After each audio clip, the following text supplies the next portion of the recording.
Hello, welcome to U.S. Mortality Trends Through the Pandemic. I'm Mary Pat Campbell, a fellow of the Society of Actuaries and a member of the American Academy of Actuaries.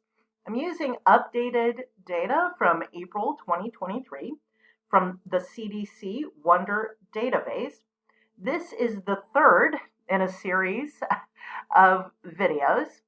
In this third of the series of videos, I am covering the cause of death, major categories, very, very high level major categories of death. So in this graph, I'm showing you by month total number of deaths broken out. And I'm going to explain this. Natural causes, that's the yellow. External causes, that's the light blue. COVID, that's the dark blue, and investigation, which is in red, and you'll see that's 3 months that are in red. Okay, October, November, and December of 2022. So let me explain what I mean by these. So natural causes of death are what you normally think about, things such as heart disease, cancer, liver disease, emphysema, that sort of thing, when you normally think of physiological, natural causes of death. External, so that's the light blue, those are things such as homicide, suicide, and accidental causes of death. So under accidental causes of death, that includes such things as motor vehicle accidents, accidental drug overdoses, drowning, falls. So those are the kinds of things that you would see under external causes of death. So what about that red, those red bits? And you'll see there's no light blue for October, November, and December. Well, that's because the external causes of death are kind of sensitive. They are censored for 6 months. So when I grabbed the data, which was last week, at the first week of April, if you go back 6 months, I could only get deaths through September. Okay? And I will be talking a little bit more about this investigation and external causes of death because this is really important. And then we have COVID. Now, I know this is still controversial with regards to COVID deaths of what counts. All of these, this categorization and how I do this is using what is called the underlying cause of death. There is one and only one UCD, underlying cause of death, per death certificate. That said, a death certificate can have up to 20 contributing causes of death listed, and it's like a whole chain of events that it's like a narrative of what contributes to the death, but there'll be one underlying cause of death, the but for, so this is the whole with COVID, by COVID argument.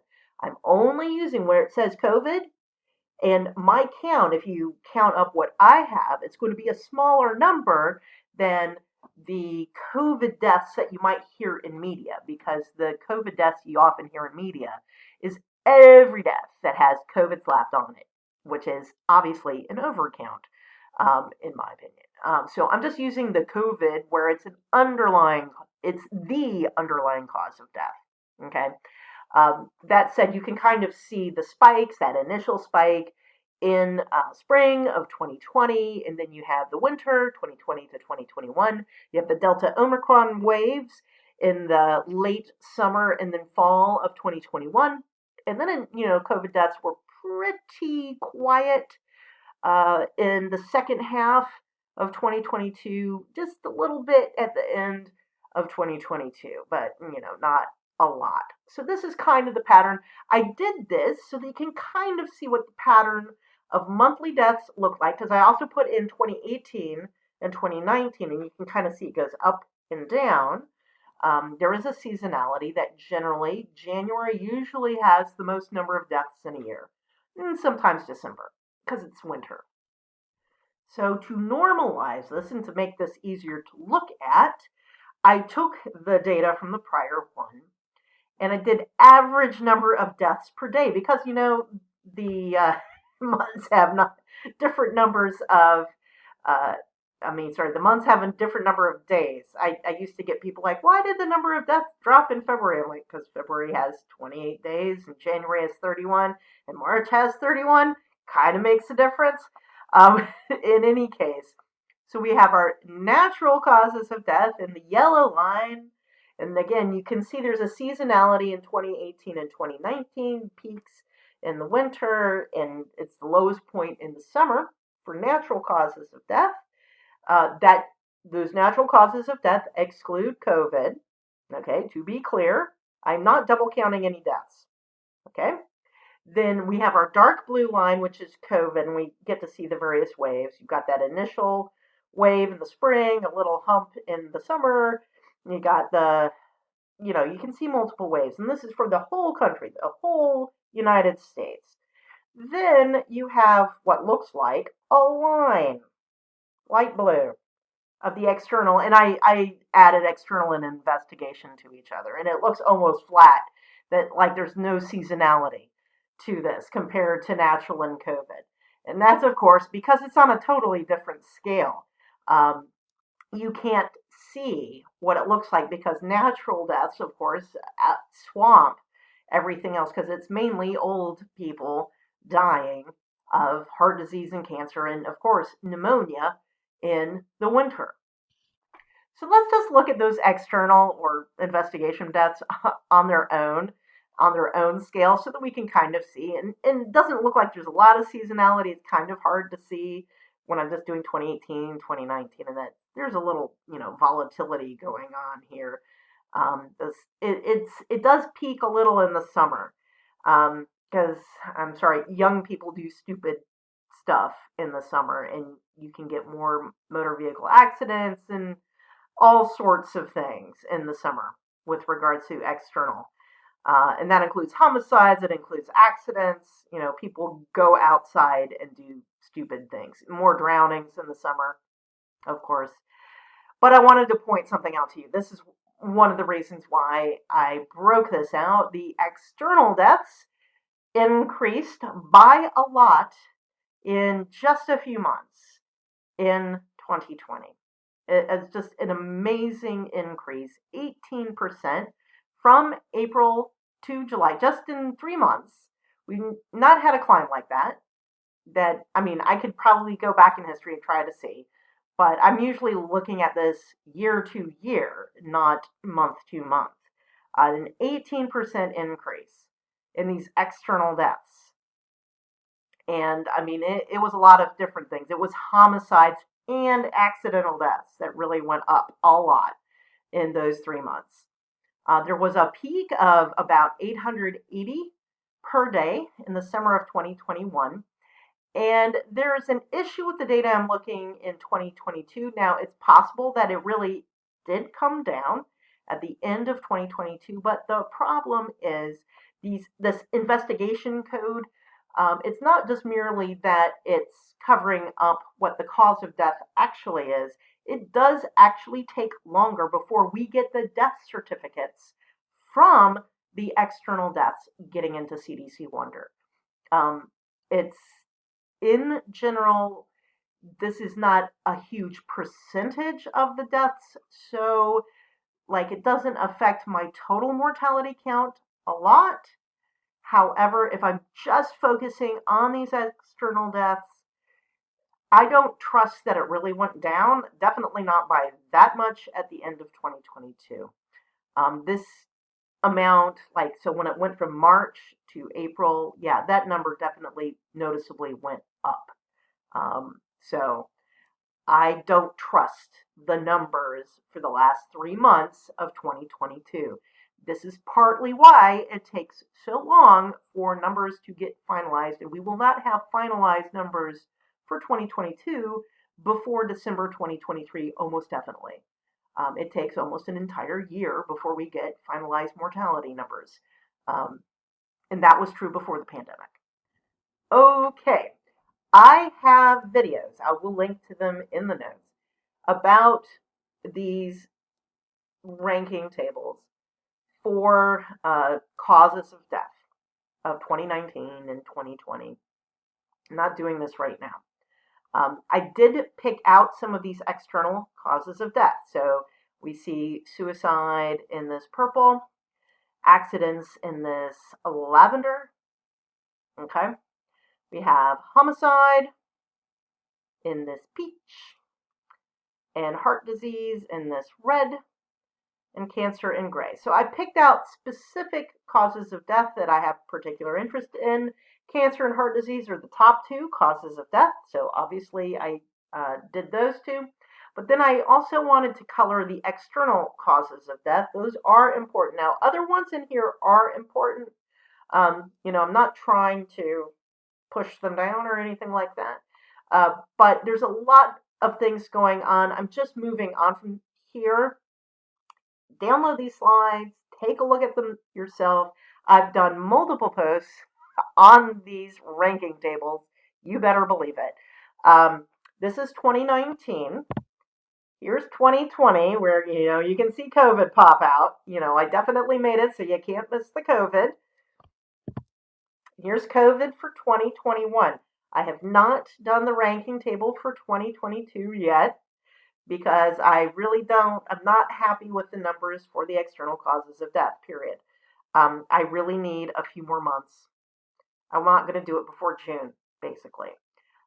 Once we get to June, I think it will look good enough that I can do a ranking table. But there is something I want to show you with regards to these rankings of cause of death, because I'm doing it by these age groups. At the top, for each of the age groups, you can see the death rate for that age group from all causes. If you add up these numbers, it's not going to add to this number because this is just the top 10.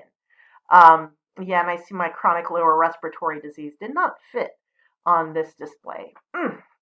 Anyway, so it depends on the age, like how much of this number is represented by the top 10 causes. Anyway, but what you want to check is how these ranking tables differ by sex. So I did this for 2021. Actually, I've done it for more than 1 year.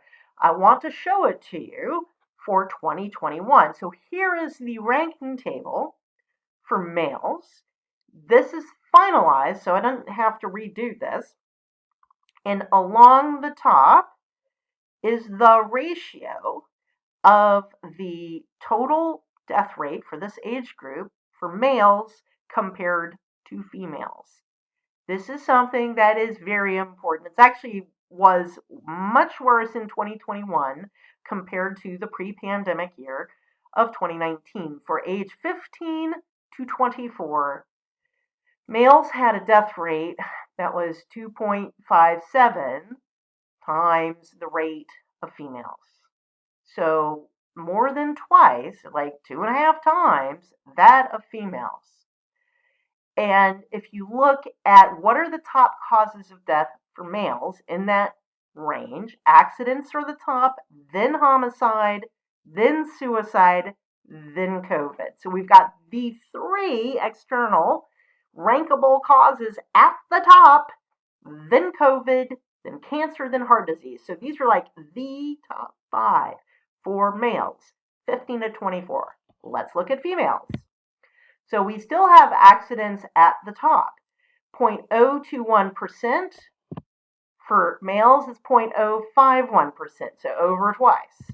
So it's almost that 2.57. It's not true for every single cause, by the way. So for males, it's accidents, homicide, then suicide, then COVID. For females, it's accidents, then suicide, then homicide, then COVID, then cancer, then heart disease.